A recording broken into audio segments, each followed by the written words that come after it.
నారా చంద్రబాబు నాయుడు.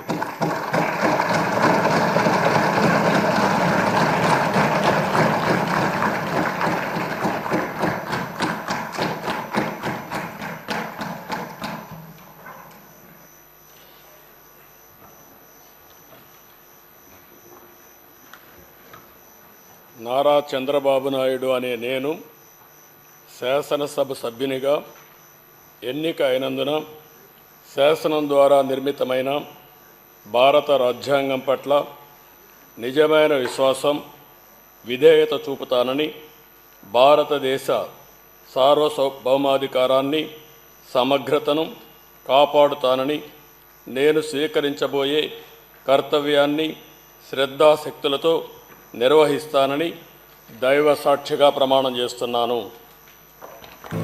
జనగణ మంగళ గాయకుడా, ఘనమపు చరితల నాయ